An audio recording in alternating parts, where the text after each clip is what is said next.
सरकार शेतकऱ्यांना लगेच मदत का करत नाही, हा आजचा सर्वसामान्यांचा प्रश्न आहे.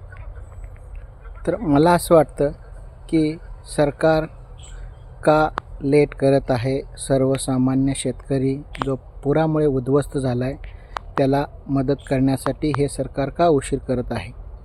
तर आजच्या या प्रश्नाचं उत्तर आहे की सरकारकडे पैसा नाही आणि सरकारची ही योग्य वेळ नाही. कारण सरकारची योग्य वेळ म्हणजे निवडणुका.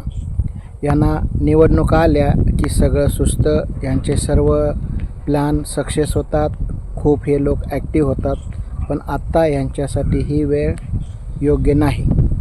आणि दुसरी गोष्ट म्हणजे मला असं वाटतं की ह्या सरकारकडे सध्या पैशाची चणचण आहे. कारण ह्या लोकांनी सत्तेवर येण्यासाठी वारेमाप पैशाची उधळपट्टी केली सरकारच्या तिजोरीतून. ती कशी?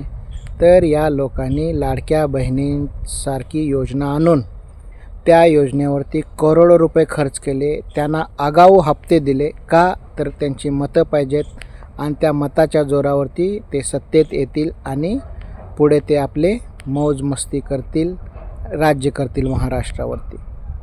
पण सध्याची परिस्थिती बदलली. सत्तेवर आले, लाडक्या बहिणींमध्ये छाटणी आली. ह्या सगळ्या गोष्टी करत असताना तिजोरीवरती भार पडत गेला आणि हा भार पडत असल्यामुळं हे सरकार शेतकऱ्यांना सरसकट मदत देत नाही किंवा पटकन मदत देत नाही. आता सध्या सरकारच्या तिजोरीमध्ये खडखडाट झाल्यामुळे हे सरकार केंद्राकडे डोळे लावून बसलेलं आहे. हा आजचा सर्वसामान्यांचा प्रश्न आहे. तुम्हाला काय वाटतं ह्या विचारावरती कमेंट करून कळवा.